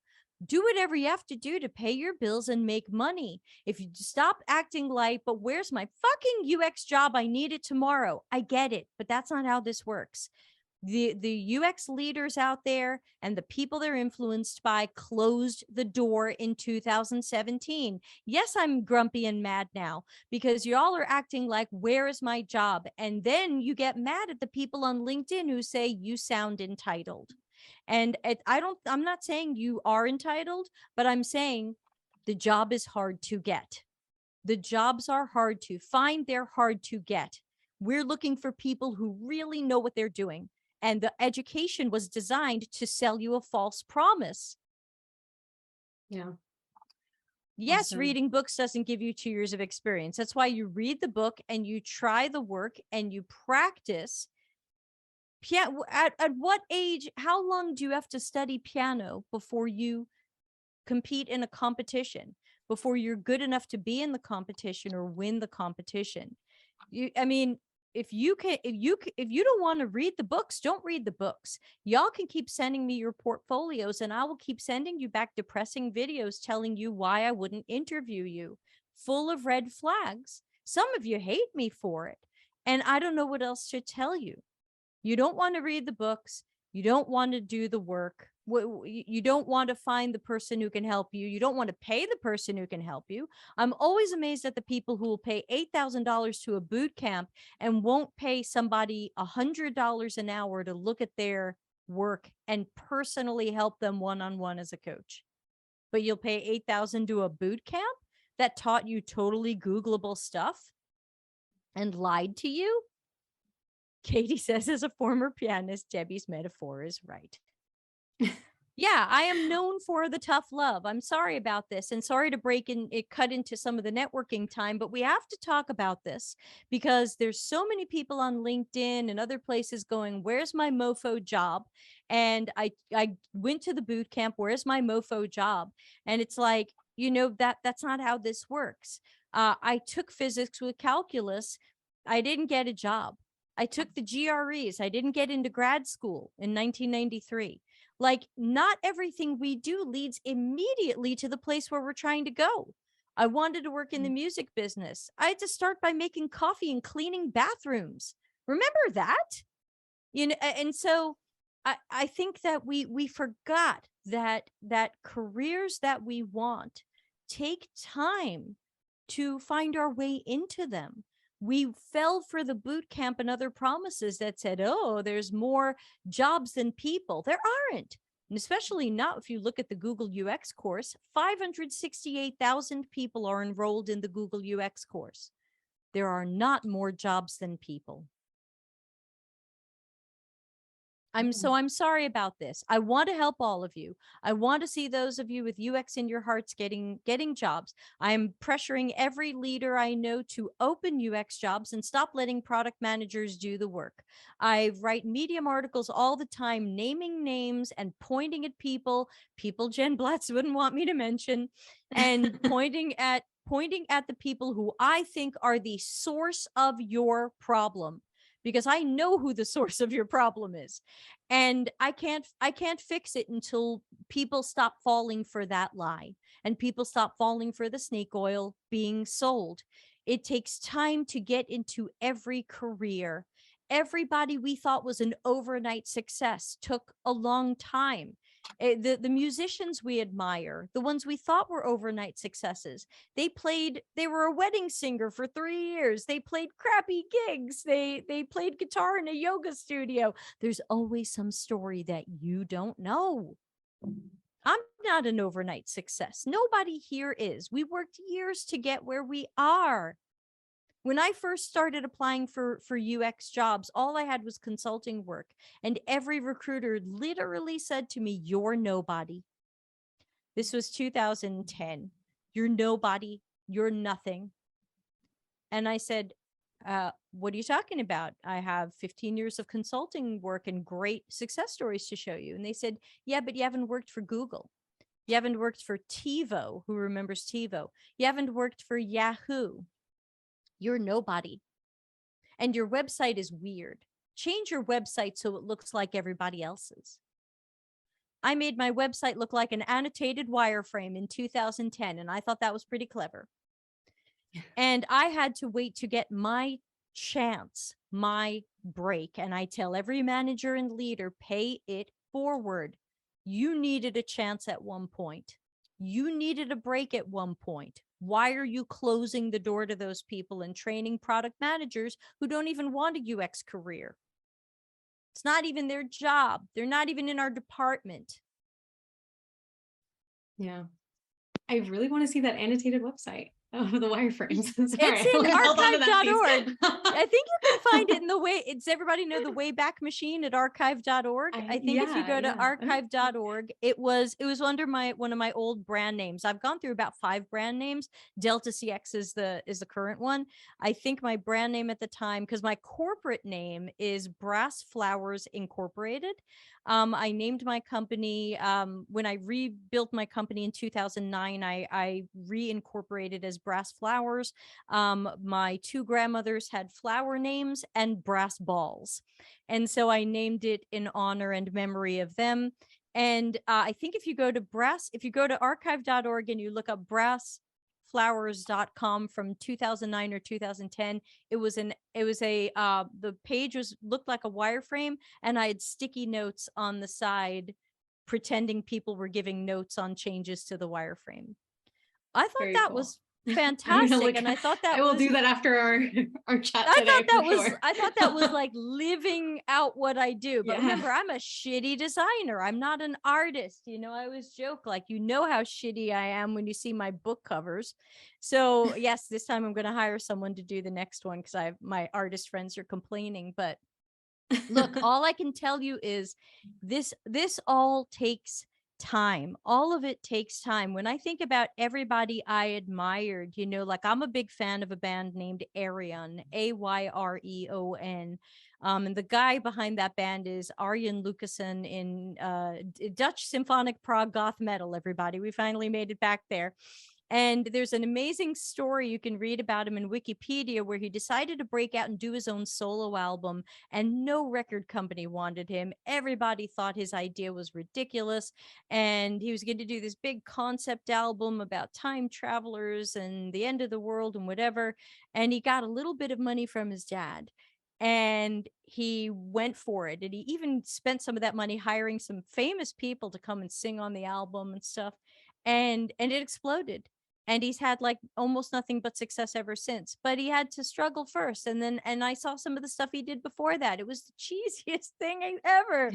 You know, like, what, you know, who remembers that? You know, who remembers when your favorite musician was in some really terrible band that they wish nobody could find anymore? So, yeah, B says Elvis had a hard time getting airplay when he started out. Well, Elvis is a king of cultural appropriation. That's a whole other story. Gotta go. Thank you, person who's going. But yeah, just remember, everybody who you admire has, first of all, a battle you can't see. I've got battles you can't see. And everybody had a long climb to where they got there. And so that's why I want to make sure UX is really in your heart, because it's a messed up industry with a lot of problems. Those of us working in it will tell you our jobs are not flowers and rainbows. There are a lot of ugly days. I don't make a lot of friends at my jobs. So, and not because I'm not friendly. I'm super friendly. but not everybody wants to hear the tough love that I bring to those jobs. Tom says create your own category.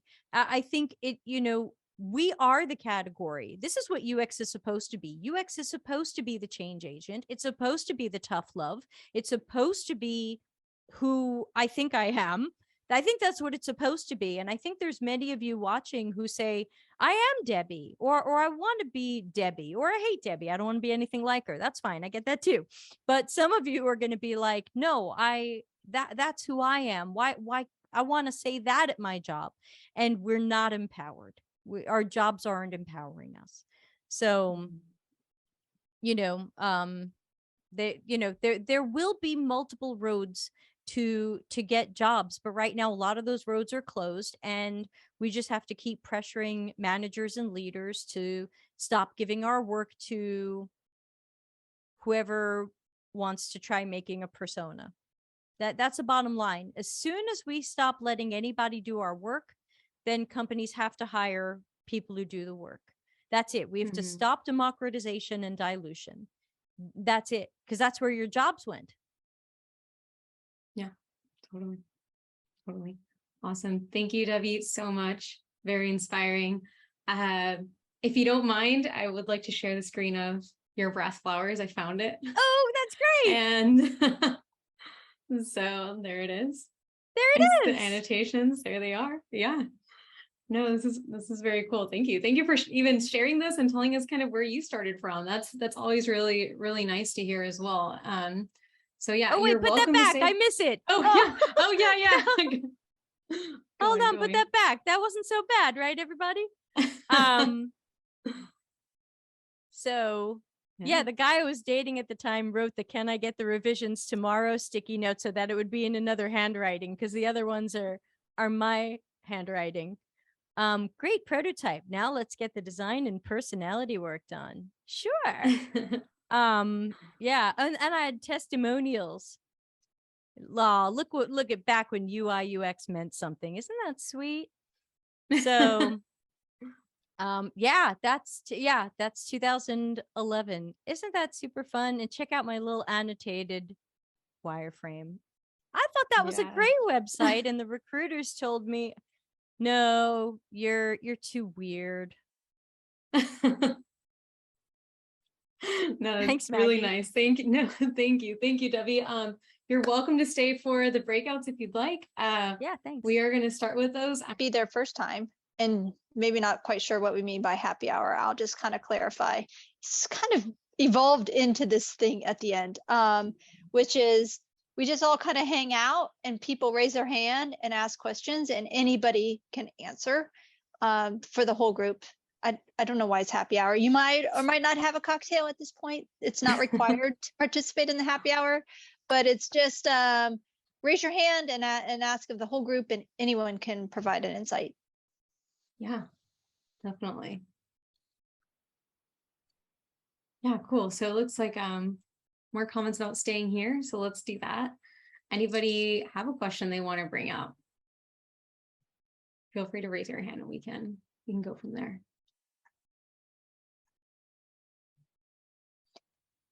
Not a question from me, but in the breakout, Amy was just asking about multilingual research.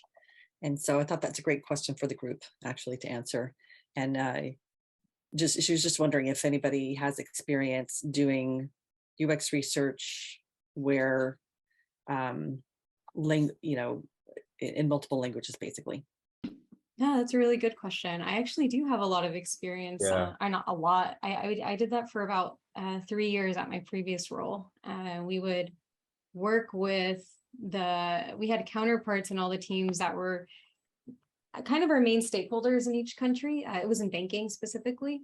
And we would always ask for not just translation, but localization to make sure things were appropriately adapted, especially when we were doing things such as like a Kano type survey or Kano modeling, which if you're not sure what that is, it's kind of asking about how valuable a feature might or might not be. And we wanted to make sure wording was as precise as possible, or, translated well, but again, culturally adapted as well. And it definitely took tries. Like there was definitely some times where research wouldn't work out and we would have to rerun it. And we'd have to really talk through the teams, even with what our intent was, our common language always being English. And we would do it specifically in Spanish, French, and Czech, and Italian as well. So I don't know. Sorry, I jumped right in because I did have very recent experience with that, but I would love to hear from everyone else as well. I had a comment, but if someone else wants to jump in, I want to make room for them. Go for it, Jake. +1 on localization, I think, is the right way to think about it, because it's about comprehending it in the location where it's being consumed, and not enough attention is given to it. So +1 on that. The second thing I'll mention is emerging markets. Like we're doing a lot of research in channels and mediums that are convenient to us because they're in the West. We need to be doing more research for emerging markets, where I'm trying to figure out ways to do research in countries in Africa, and that opens up a whole other like translation and language set of problems. And so I definitely want to +1 on another kind of point you alluded to, and that is making sure that you're not creating these blind spots culturally for your products and for the customer development that you're doing. As much as you can, try to branch out to get other perspectives, because in other countries they don't have the same bandwidth quality of service. In other countries they don't have other characteristics that are just taken for granted where you may be doing a lot of your research today. So just a couple of thoughts. Totally. Yeah, and then Anybody I'll else? I'll just add, so because Emmy and I, excuse me, didn't get a chance to talk about this, but the first research I did that was really international, it was very similar, right? Where like we had local translators and that sort of thing. It was with kids, which was very interesting. And the one kind of big takeaway from my standpoint is like, I don't care where you go in the world, kids are still kids, but the references, right? That's where all that localization becomes very critical. So if it's, especially like right now, I'm at a different company where it's all about education. We're the same thing. We're in different countries. And so we're constantly having to check on localized references in our materials. Yeah, no, awesome. Great. So I'm going to go ahead and jump to Gary, who has his hand raised. Is there anything you'd like to ask? Yeah, thank you so much. So my question was more about in UX research, especially someone who has like some experience, like 1.5 to 2 year experience, and I wanted to ask more of how like when I go out in the market and I'm looking at salary ranges, I find a very big range, very similar sounding name, designation, positions, similar experience levels required. So why is this variance so high? Like it's really like crazy, the variance. So I want to talk about it. Like what are those skill sets that kind of help you get 50 percentile or above on that variance, so that you are kind of paid better? I don't know if it's a question that we can debate on, but I wanted to know that because I'm seeing that variance in salaries. Yeah, I mean, I think part of it is location based. And industries, like they have different budgets. I think Debbie even alluded to this as well, like just the maturity of your organization, or the type of work you'll be doing might influence that as well. I don't really know if I'm happy to like open this up to someone else to answer as well. But those are just some things that I've noticed. Yeah, Aaron, go ahead. So I'm in client success, and I think one thing I hear from Debbie too is a lot of these leaders see it as something shiny and new. So they're thinking, hey, we need to pay this amount, but then you get in and you don't know what it is they really want. So I'm battling with that with client success, right? Like, do they want me to be a salesperson, or do they want me to develop relationships and build things slowly? So really like interviewing the interviewer. So I'm in a good place now, but I think you could, I have all these people now that I have a client success manager title. I have all these companies saying, hey, come work Adobe client success, come work here. I'm like, I don't love Adobe. I couldn't be a client success manager there. So it's not in my heart, right? Like I love helping people improve things. So that's why I love being where I'm at now. But that would just be kind of what I would have to say to that. Great. Anyone else want to add anything? No? Awesome. All right. So I'll go ahead and go to Linda. You also had your hand raised. Anything you want to ask? Yeah, I just wanted to sort of make the observation and comment two things. The client that I'm currently working at is looking to set up a discovery team, is reporting to the VP of IT, very much on the technology side. And they're struggling because they say they're running safe, they're running agile, but they're estimating work and starting work without really any design or research behind it. So they're acknowledging that gap, but they're kind of shoving discovery into a box of do all this work up front, and then they're even using words like transition artifacts or handoff artifacts to the agile teams for the implementation, and that job's done, off we go. And so just the notion about, the behemoth of the agile industry and the ecosystem of agile within technology. The Agile Manifesto did not really address UX, design, research, anything like that.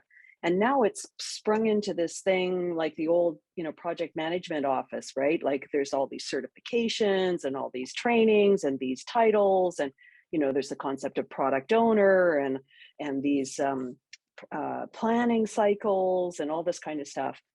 And it's still, I've gone through some of those trainings and worked with those people. They still don't know how to figure out how to have people with the proper skills on their teams. Sorry for the dog.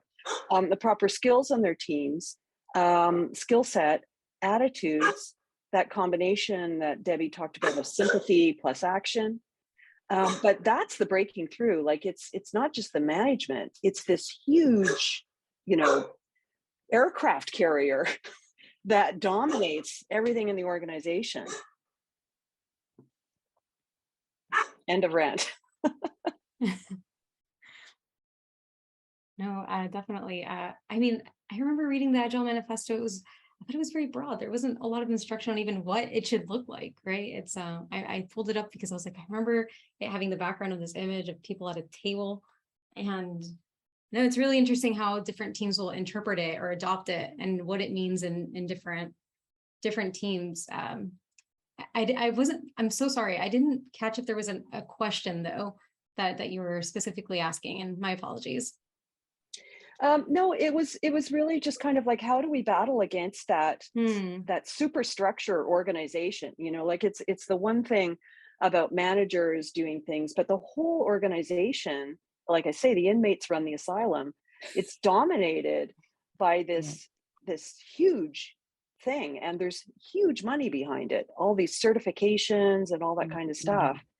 And there isn't a place for UX to break into it. So or it's difficult. So this discovery team maybe is an option, but I'm just curious about people's thoughts about, the truth of how to fix that. Really, it's really broken. It's really broken. Yeah, and what Debbie said about production UX, that's exactly why that statement is there, because Agile wants production UX. They don't want strategy. They don't want design, multiple options and hypotheses and things like that. They want to know what to build, and they want to know how to build it as fast as possible. And that's the end of it. Yeah, Debbie. So that's my question, I guess. Yeah, so I have a mountain of content on this one. I would recommend episode 116 on my show. Just go to YouTube, write Delta CX 116. It was the sister episode to 115. So if you feel like I left you in the middle of something, you can be, okay, what is that? 115. It is one of my few videos with chaptering, so you can jump around if you want to, but I probably would recommend the whole thing. And mostly what I find that I have to do with companies is I have to use Agile Agile things kind of back at them and say, hey, Agile manifesto principle number 1 says our highest priority is customer satisfaction. What does that look like for us? What does that mean? How do we measure what is quality and done? I've got a 41-minute video on my channel also in the conference presentations playlist, which is a presentation I do at a lot of engineering conferences, and it's called Improving Agility by Using Customers' Definitions of Quality and Done. See what I did there? So, so that's another one that you can just show them. But basically, I just talked to them about, look, customer satisfaction is supposed to be baked into this. The SAFE is really the worst when it comes to UX. And especially since 2017, when they thought that the Lean UX book gave them the right to control UX. And if they're throwing any of that stuff at you, just remind them that their own Principle 9 says that we cannot decentralize anything where the team does not have knowledge. So generally, the Agile team does not have UX domain knowledge, where it has far-reaching impact, and certainly the user or customer experience of our product is going to have a far-reaching impact. And I forget the third one right now, but it's another thing that tells them they cannot control UX. And I always recommend tri-track Agile, dual track if you can't get tri-track cooking, but tri-track Agile for sure. And basically all tri-track Agile is it says there's 3 streams of work: research, product strategy, and all of UX design and architecture and testing and improvement, and engineering. And engineering is their own stream of work, who can do their stuff however they like: SAFE, Agile, Kanban, Scrum, XP, Waterfall, whatever it is. But we're not telling you how to work. You're not telling us how to work, and we're just going to find collaborative ways to have UX deliver pieces at the right time. You have to talk to them about estimating time. You have to talk to estimating your own time. Yeah, don't get me started on SAFE. This is a short version.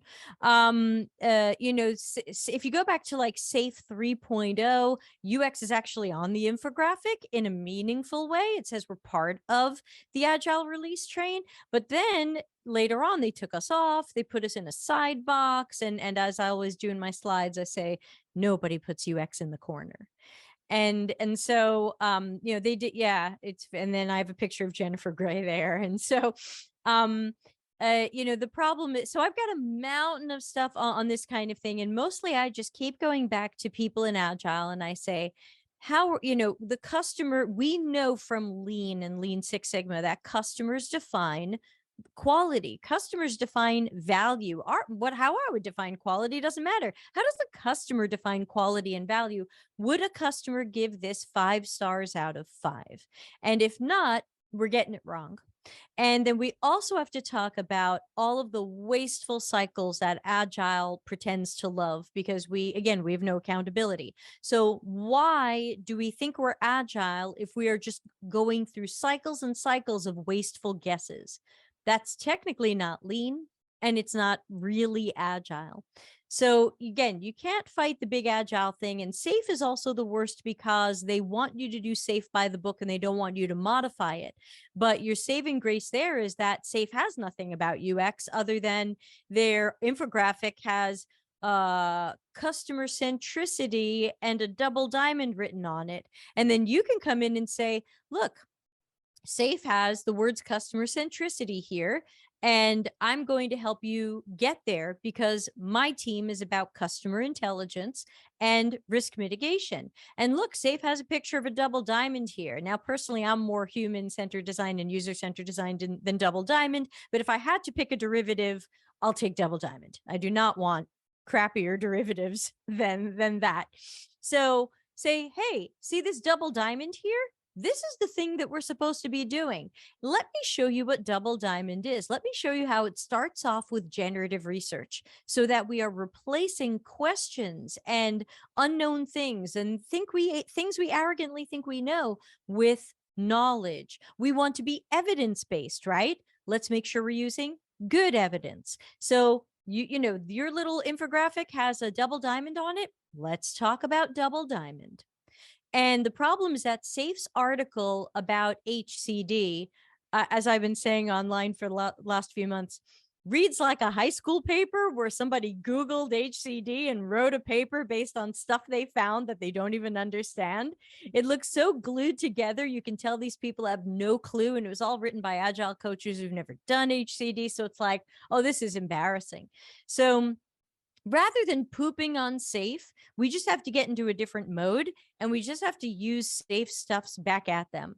Look, this says customer centricity and double diamond. What are we doing here that is customer centric? Says customer centricity. What does that mean? Doesn't mean we guess about customers. Doesn't mean we put them in the periphery. Doesn't mean we hope that we deliver value at some point in a release. It means that every level, portfolio, program, project, every release, every PI should have measurable customer value. How do we measure it up front? Using UCD, HCD, double diamond to know that we're going to be delivering value. How do we measure it afterwards with our metrics and our KPIs and our success criteria? You just have to know safe and agile well enough to throw it back at them and say, this is what it says. This is what we're going to do. And there's nothing in safe that says I can't do this. There's nothing in safe that says I shouldn't do this.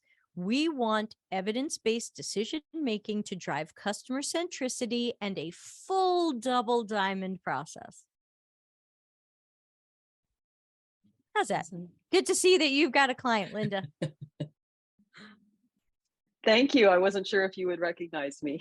Oh, you stop that. Never tell me your secrets, everybody. I never forget a thing. Thank you for that. Yeah, sorry to go on really long, but if anybody needs help, try again. I can't say you're going to be successful, but these are the things that you try. You ask for risk documentation. You ask for costs of poor quality. You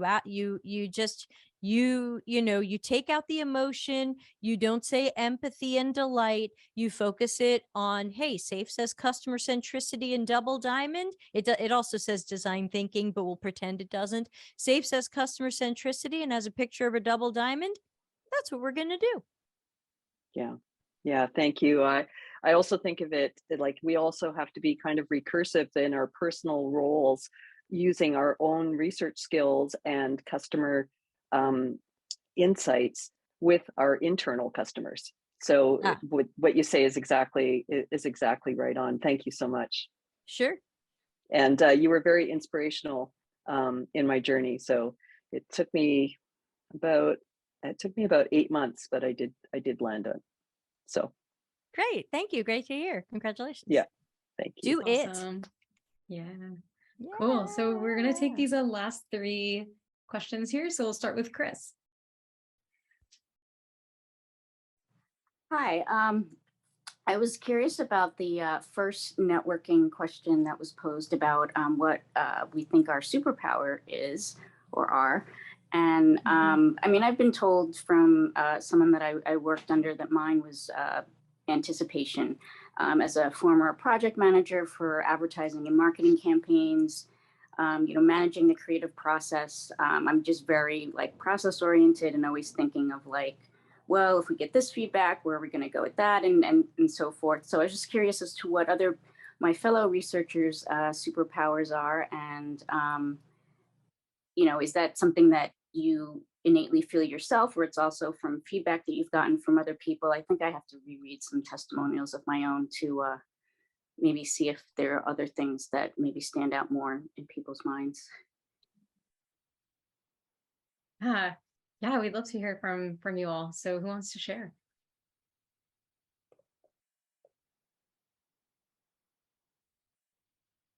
Don't be shy. We know Debbie's Mary Poppins. So what else? What other superpowers have we got out there? Mary Poppins went way, Debbie. I wouldn't have even said that's my superpower. I was trying to even think right now, what if I had to say I had a superpower, what would it be? And I'm not totally sure. I think in some cases my memory is a superpower, because I have a good memory and I can remember things like a lot of different safe constructs and their secret numbers and their codes and whatever, and then use that against somebody later. I think the debate skills I learned as a child have really served me well in UX. So I think debating skills and making a point unemotionally has been great in UX and personal relationships. So I don't know. I think these are some of the things that I'm good at. They're things I like about myself. So I don't know. Maybe that. I'd have to ask my boyfriend what he thinks, but he's cooking his dinner. I would Oh my say God, great skills. taming chaos or working with the unknown. I've been at startups now for 20 years. There's a lot of chaos to be tamed at startups. And a lot of unknowns, a lot of flexibility that's required. If I had to pick one thing, that might be it. Nice. Very nicely said. I think I saw Marina go on off mute. Did you want to add something? So I was just gonna say, so for me, so we as a user researcher, one thing that I found very helpful, or I'd say a superpower, is the ability to speak almost all the South African languages. So when we do usability testing, when someone is actually struggling and you can see that, or you can hear some of the words they use is in their native language, just rephrasing the question in their language, that has actually, I'd say it's my superpower. Nice. Very nicely said. Very cool. Anyone else want to add anything? Awesome. Thank you, Chris, for bringing it up. Yeah, we got some really, really interesting superpowers there. So how about Karen? Yeah, hi. So for context, I am an undergrad student who is still learning about all the ways in which research is really crucial to creating good products and services. And sort of specifically, I want to learn more about how neurodivergent people, in particular those with ADHD and autism, experience digital products. And this is a very broad topic. So I was just wondering if anyone knows a good resource for me to either read existing research on just anything related to this topic, or how to do research or user experience research on this with this particular demographic.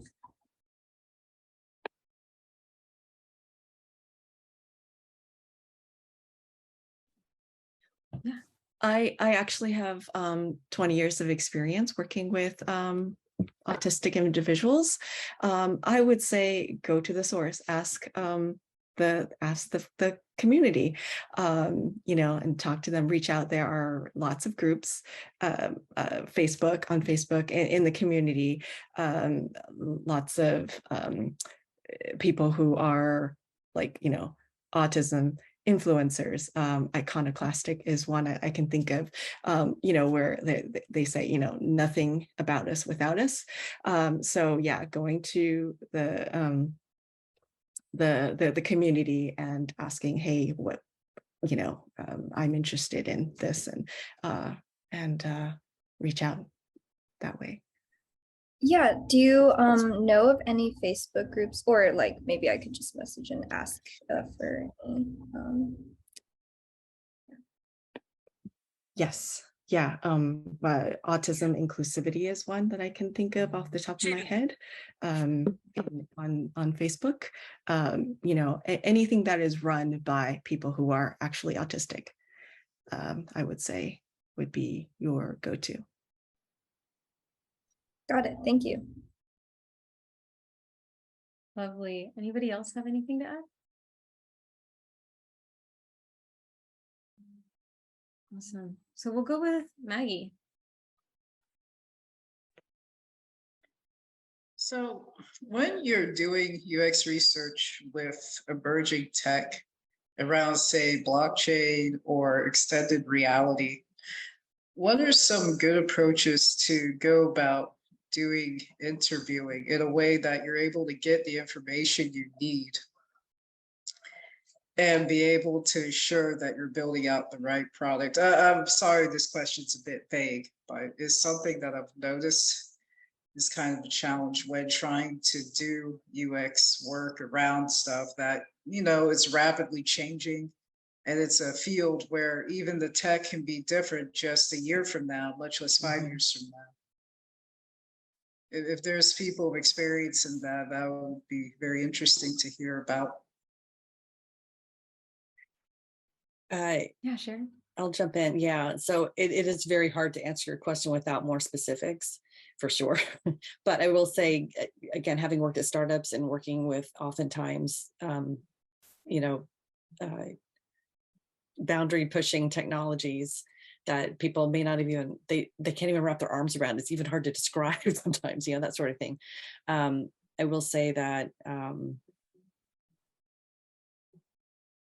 it's extra important to stay very open to interpreting what you're seeing, what you're observing.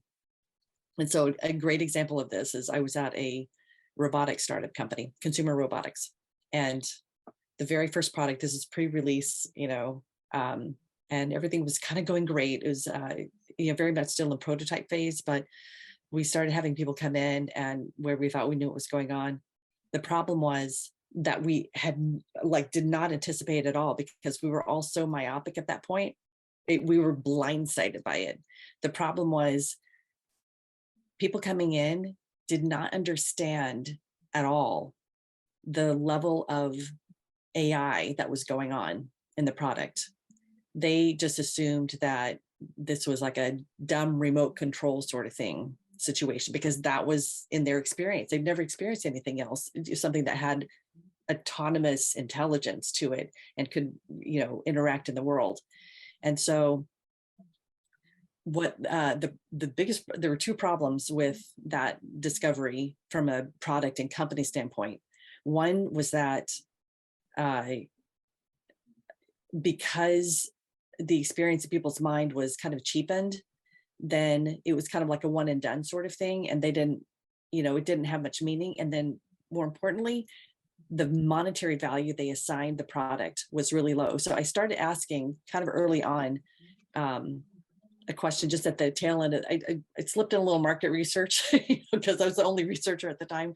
You were such a small team, right?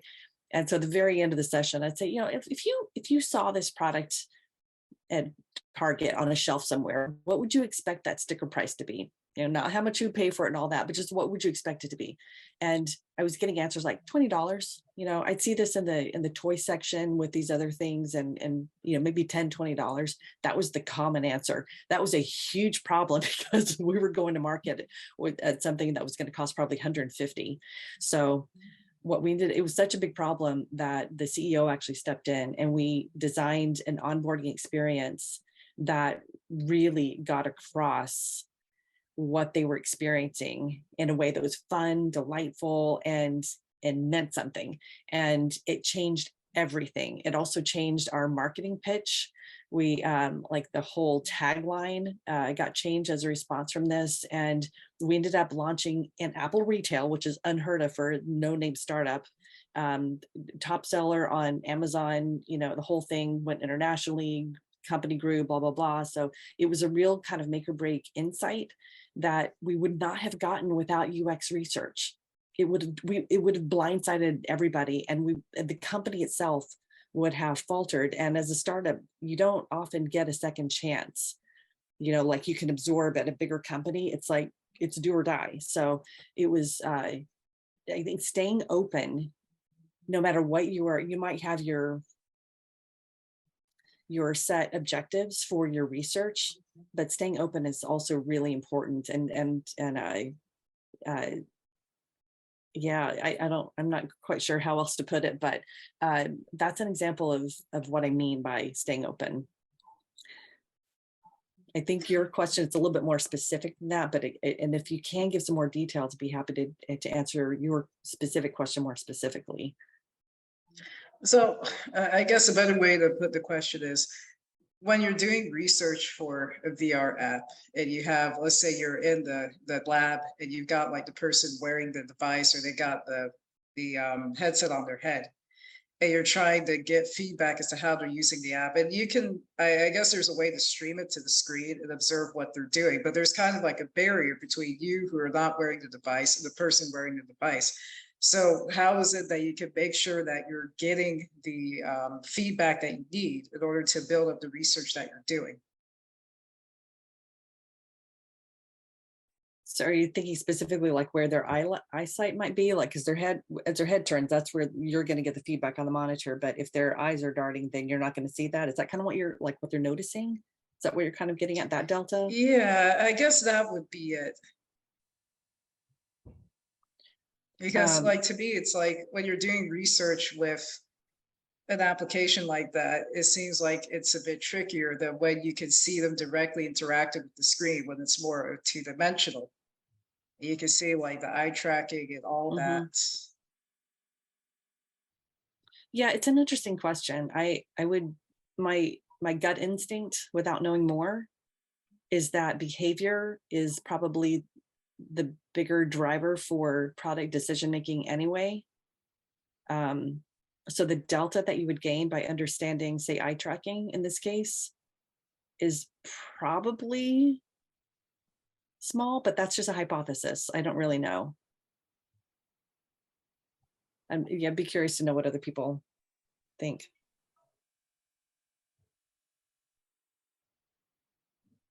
No, it's really great. I don't personally work in super emerging tech. I work in enterprise software and specifically for financials and accounting tools. So sometimes accountants just have to do really repetitive tasks. And our job is to help make their life a little bit better and not hate their job as much and some days. And some things we do is we try to focus a lot on like foresight tools. So asking a lot about, you know, what their past is and past behavior is to try to identify what are like those opportunities. But again, we're not like in super emerging tech, at least for like the area I'm working on. It's more about how to introduce better automation and accounting, which in it as an area can be tricky because there's so many legal facets that go on into it. So yeah, we look into different foresight techniques and try to maybe look forecasting or looking into the past to help direct into what we can do for the future. Yeah, Sharon. So I just thought of, thank you for that. And just Maggie, I just thought of one other thing. You could also have them do a running verbal diary of what they're experiencing, and which does require a little bit of coaching before you go into the session. That might be another technique that you could use to help with the delta. But it does require, it's like 30 seconds of training before you start. So you do an actual sample with them to get them used to speaking, because most people, once they start seeing things, they're not talking about it anymore.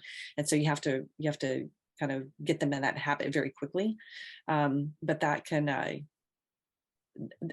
then you can get a sense for what they're noticing. So they might notice the red object over there, but they're actually going over here. And then that gives you an opportunity to, take notes and ask them very specifically at the end, like, why did the why questions, why did you do this? And what did you notice here? And I noticed that you did this. So how come you did this instead of that or whatever? And kind of dive into things that way. Does that help at all? Yeah, that helps a bit. I like this topic because, I'm looking at VR and stuff as an emerging technology. I'm excited to see when you can start meeting people in there where it makes sense to meet them in there. As it being an emerging technology, kind of like the personal computer, it didn't really take off until people started using it in their business and work lives. Right now, VR is really like focused towards gaming and a very niche market.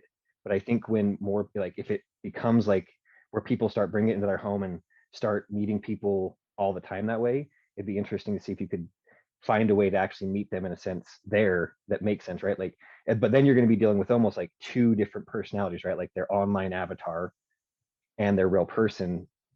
But how would that, how do you like separate that or make that? To me, it just seems really fascinating to think about and how it's going to affect things.